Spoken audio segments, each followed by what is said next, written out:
여러분 안녕하십니까, 김항식입니다.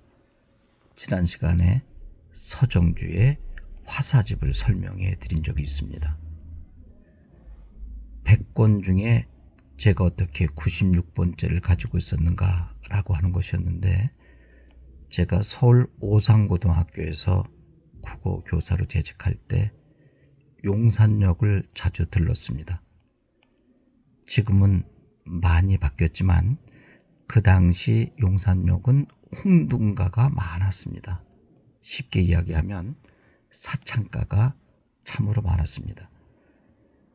역은 다 그랬던 것 같습니다. 서울역에도 있었고, 청량역은 여러분 588번지 잘 알고 있죠.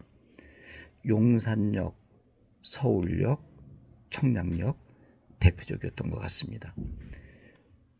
그런데 얄궂게도 사창가 안에 뿌리서적이라고 작은 중고 서적센터가 있었습니다.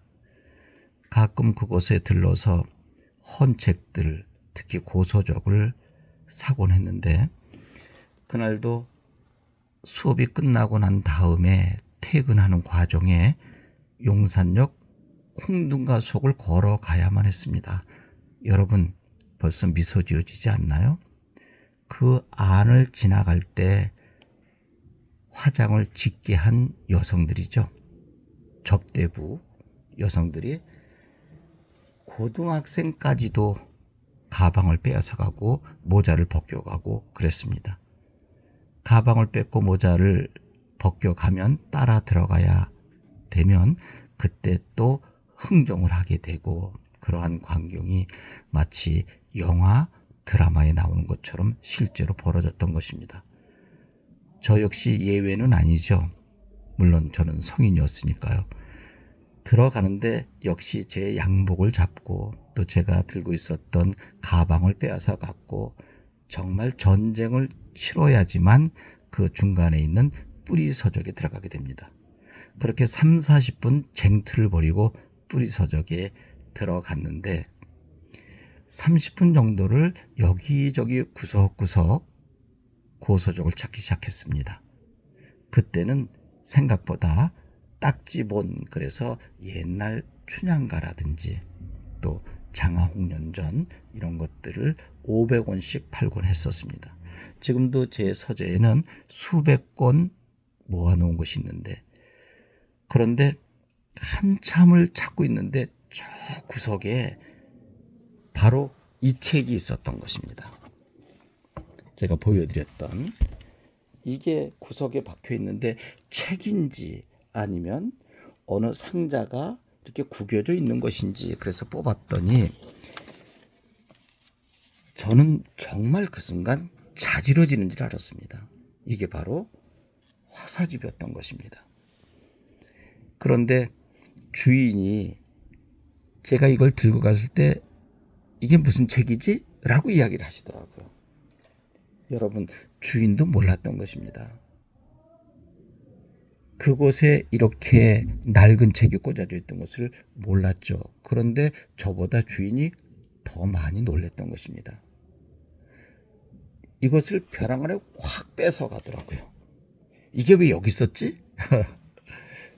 당신도 몰랐으면서 마치 애지중지했던 책이 그것을 잘못 꽂혀있던 것처럼 빼앗아 가더라고요. 그러더니 먼지를 툭툭 털고 이거 사시려고 그러더라고요. 저는 반드시 사야 되겠죠. 그래서 사고 싶습니다. 그랬더니 이것은 엄청나게 비싼데 가능하겠습니까? 그래요. 이거 보십시오. 맨 뒤에 보면 지난번에 제가 보여드렸던 것처럼이죠. 앞에 부분입니다. 여기 보면 이제 이것을 당신이 본 거죠. 한정 백부 속에 여기에 96번째다라고 하는 거. 그때는 왜 이렇게 96번째라고 이렇게 빨갛게 썼는지 모르겠습니다. 아마 인쇄소에서 이렇게 빈 공간으로 나오면 아마 이렇게 썼던 것 같아요. 96. 그래서 얼마면 되겠습니까? 하고 저는 그 당시 저희들의 월급이 한 38만 원에서 40만 원 정도? 이 정도였었습니다. 그런데 이분이 한 50만 원은 줘야 됩니다 라고 하는 것이었습니다. 여러분, 거의 2달치 월급을 달라는 것이었습니다. 그런데 저는 금액에 놀라기도 했지만 서정주의 화사집, 그것도 초간본 백부 한정본의 96권이라고 하는 것 때문에 발걸음을 아예 묶어 놨습니다. 그래서 흥정에 들어가기 시작합니다. 저는 선생입니다. 한 달 월급이 3, 40만 원밖에 안 되는데 제가 어떻게 50만 원을 낼 수 있겠습니까? 해서 흥정하고 해서 38만 원을 주고 사게 됩니다. 그것도 돈이 없어서 일부만 주고 제가 차용 증서와 같은 사인을 간단하게 해드리고 그 다음에 이 책을 거기에 보관하고 나중에 완납한 다음에 가지고 오게 됩니다. 여러분, 그때 마음 아시겠습니까? 제가 100권밖에 없는 그 중에 한 권을 사게 된 것입니다. 그 다음에 뭐가 문제가 될까요? 그 당시는 월급을 통장으로 준 것이 아니라 노란 봉투에 주었습니다. 한 달 생활 어떻게 하죠? 그리고 집에 가서 뭐라고 이야기를 해야 합니까? 그것은 이 자리에서 말씀드리지 않겠습니다. 얼마나 곤란을 겪었는지 아마 제 생에 가장 심한 다툼이 아니었나 생각합니다. 가난한 사람이 책 한 권을 샀는데 그것이 월급을 넘는다? 상상하기 힘들었던 것이죠. 그래서 과거의 교수님들 책 사온 것을 보면 꼭 검은 봉투에 이것을 싸서 신발장 옆에 놓고 아내가 주방으로 들어간 사이에 얼른 꺼내서 책꽂이에 넣고 만약에 그 책을 발견하게 되면 어디서 났냐고 다그치면 이거 옛날부터 있었어 라고 한다고 하는 거죠. 여러분, 이런 경우 없으십니까? 특히 여성분들이 이 강의를 시청하신다면 백화점에서 명품 백을 사거나 자켓을 사고 구두를 샀어요. 생활이 녹록지 않아요. 너무나 갖고 싶어. 그것을 트렁크에 놓고 집에 가지고 왔는데 집에서 남편이 보게 되었을 때 활짝 놀랐죠. 그래서 몰래 도둑질한 것처럼 살금살금 가서 옷장에 집어넣는 경우 아마 여러 번 경험하고 또 이야기 들었을 것입니다. 지금 미소 짓고 있죠, 여러분? 저도 여러 번 경험을 해본 적이 있습니다. 그리고 나중에 그것을 입고 나왔을 때 여보 그 옷 어떻게 된 거야? 내가 못 보던 건데. 무슨 소리야 여보, 이거 30년 전에 산 건데 그렇게 나에게 관심이 없어? 라고 적반하장격으로 덤벼드는 것도 가난한 날의 행복이 아닐까요? 여하튼 이렇게 화사집을 구입하게 됩니다. 그런데 이것을 어떻게 알았는지 이제 90년대 초반에 서정주 선생의 지인이 저희 오산학교를 찾아오게 됩니다. 김항식 선생을 찾았던 거죠.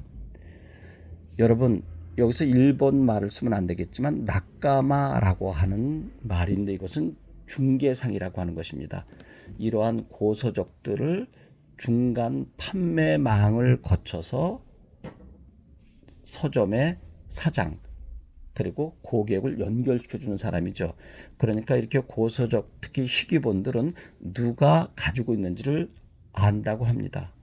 그러니까 중간상이 그곳에 왔을 때 뿌리서적 사장이 이것은 서울 오상고등학교의 김항식이라고 하는 국어선생이 사가지고 갔어요 라고 이야기했겠죠.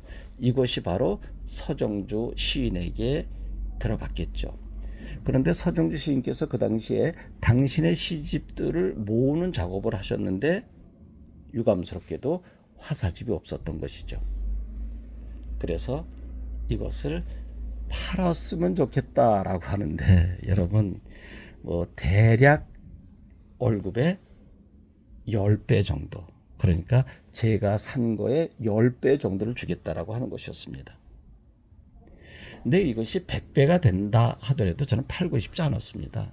그래서 만약에 서정주 시인이 당신의 시집을 모아서 특별 전시회를 하신다면 제가 빌려드릴 수는 있습니다 라고 했어요. 그랬더니 그분들은 이것을 다시 소장하고 싶다고 해서 저는 죄송하지만 제가 소장하겠습니다 라고 했더니 돌아가셨습니다.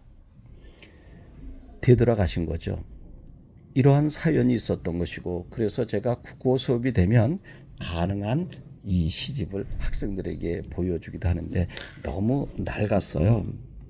그리고 쭉 넘기면서 여기에 실제로 나와 있는 작품들, 우리가 시집에 있는 것들을 하나하나 읽어주기도 하죠. 여기 문둥이도 있잖아요.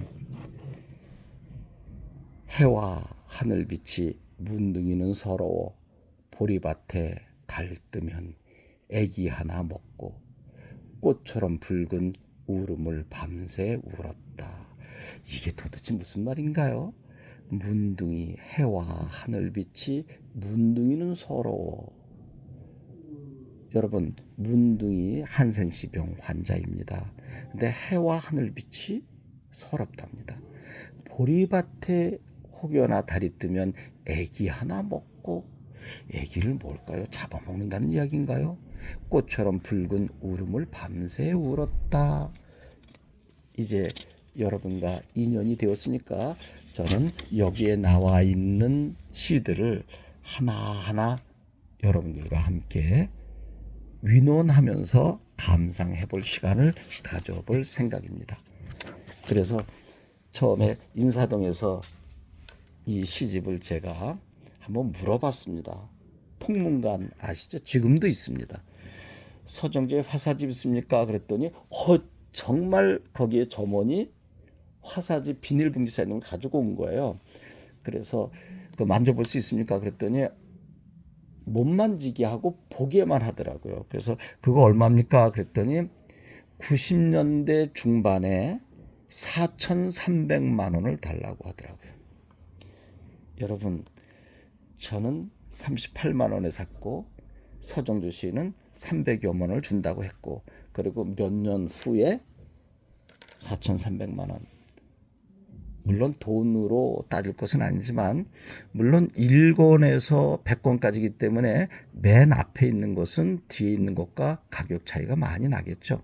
그리고 90년대 중반이 된 이후 지금 2025년이니까 또 얼마나 많은 세월이 흘렀을까요?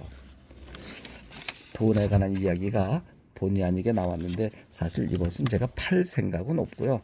나중에 제가 보관하기 힘들면 어느 도서관에 기증할 수도 있을 것입니다. 여러분 잠깐만요. 제일 마지막에 여러분 이거 지금 제가 오랫동안 찾았던 건데 이거 한번 보실까요? 이게 김왕 이게 회화적으로 쓰셨습니다. 대웅 해놓고 여기에 여러분 이게 초정 김상욱 시조 시인께서 저희 학교 뒤 이태원 청아파트에 사실 때 제가 한번 방문한 적이 있었거든요. 그때 저에게 이것을 친필로 써주셨던 것인데 이게 어디 있었나 한참 찾았는데 맨 뒤에 이게 표지하고 똑같이 생겼잖아요. 이렇게